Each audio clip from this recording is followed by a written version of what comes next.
First of all, I start by saying Happy New Year to members of the Fourth Estate. I have called this meeting following a press conference that was held this afternoon by some members of parliament from Western region in regards to the meeting of BBI scheduled for 18th of January in Kakamega town. I think it's important for us to clarify some matters. One is that the meeting on 18th of January is not a meeting organized by any political party or any individual, but is a meeting organized and financed by BBI, and is a meeting where all political parties, all politicians of different shades, and opinion leaders are welcome to attend. I am saying that because we have, in the recent days, been fed with a lot of propaganda. The initial propaganda was that the meeting of 18th was going to endorse someone to be the leader of the region, and that the meeting was to talk about who will vie for what. I want to say that those are pure lies. The meeting of 18th has nothing to do with the Luhya unity. It has nothing to do with the Luhya spokesman. It has nothing to do with which people should vie for what position. If there is any such engagement, that is not the right time to do it.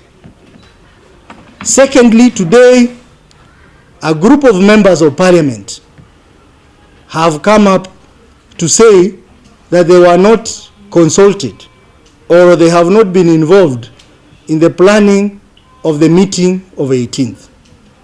I want to say, and this you can confirm, members of the press who are here, the composition of the people who did the press conference today, they are all people aligned to one William Samoei Ruto.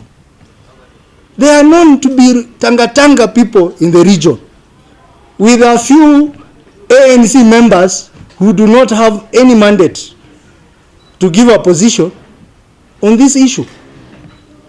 You are aware that before BBI came up with BBI 1, they went in all the 47 counties collecting views from stakeholders.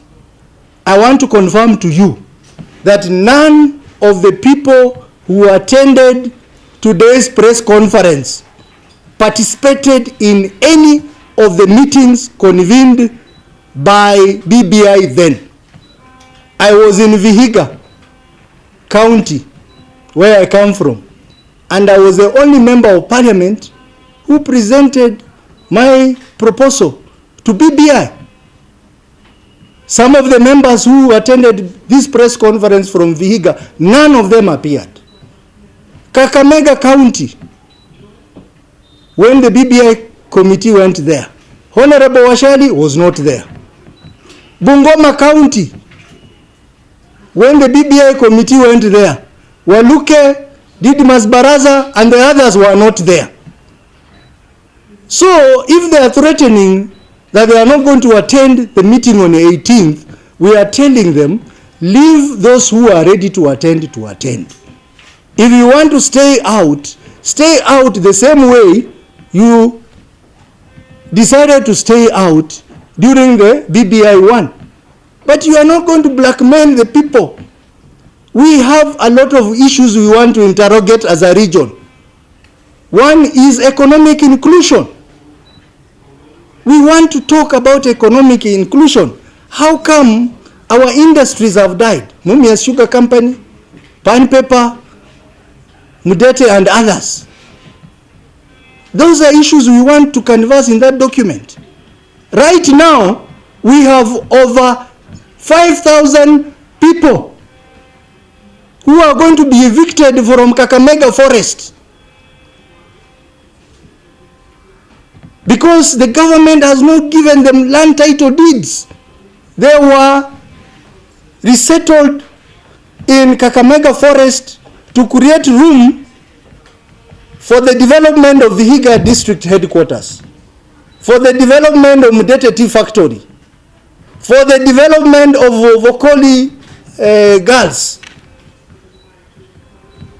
40 years later, that land that the government resettled them on, they have not been, it has not been gazetted as a settlement scheme.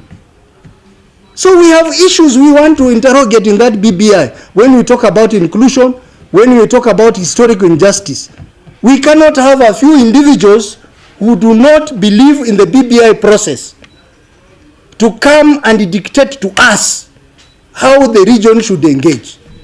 And in any case, the same individuals have been ambiguous on their position on BBI.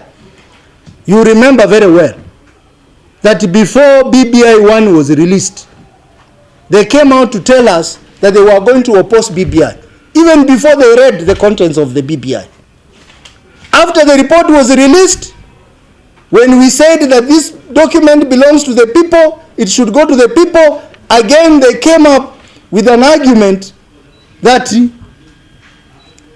they want the process to go to parliament. When they realize that that position is not popular with the people, they told us that they are ready for any implementation roadmap that will be adapted. But this week you saw Murkomen, Nandi Senator and the others have come out clearly to say they are not ready for a referendum. Something that they had agreed that they were ready for any implementation process. So we are telling William Ruto and his sycophants that you will not stand before Kenyans and derail a very important exercise that Kenyans want to undertake. We will have the meeting on 18th. Already the process of preparation for the meeting is going on. This Sunday we are in Bungoma as leaders to talk about BBI ahead of that meeting on 18th. So Mheshimiwa Ben Washari, who is now a very professional boxer, Didmas Baraza and his team, we are warning you that if you are not ready to sit down with other leaders to discuss serious matters affecting the region, please do not blackmail people who are ready to present their views. We will present their views to the team. In any case, this is not a meeting that is limited to the Western region only.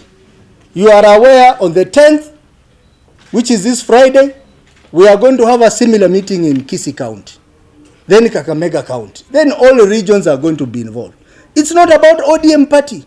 I am ANC and I'm mobilizing ANC members to attend that meeting. Some of the ANC members who were in the press conference today, I think you should have asked them one question, that how come they never presented their views to the committee? ANC as a party refused to submit any document to BBI. So they cannot come later and start dictating to us who supported the process, how we should organize a meeting, we should consult. We are consulting everyone, including Wanjala, Wamalwa, and every other person in the region to participate in this process. So it was important for me to put that very clearly, because we cannot allow a few individuals, because they are promoting the self-interest of deputy president, to start introducing issues and roadblocks on the way. We have had a lot of Ruto's people. The other day we heard about Wahome. I want to tell Wahome that you cannot talk about President Uhuru being the problem to the economy of this country without mentioning Ruto. They formed a government together. They have been sharing everything half-half. They shared cabinet half-half. They have been sharing parastate opposition half-half. And now you cannot come now and say Uhuru is a problem without mentioning Ruto. He is the problem also. And when you talk about Raila, we want to remind you that Honorable Raila has been at the forefront on the issues affecting the people. Even one time when Raila talked about issues in Murang'a County, about the Northern Collector Tunnel, that it was going to lead to desertification of the county, water shortages. People like Wahome came and said that Raila was sabotaging the economy. Now Raila has allowed for a handshake to give you the calm to work. They are still complaining the economy is going down because of Raila.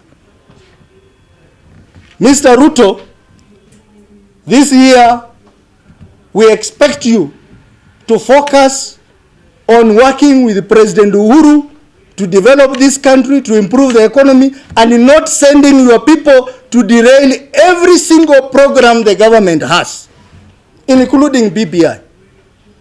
So in short, I was saying the meeting in Kakamega is on.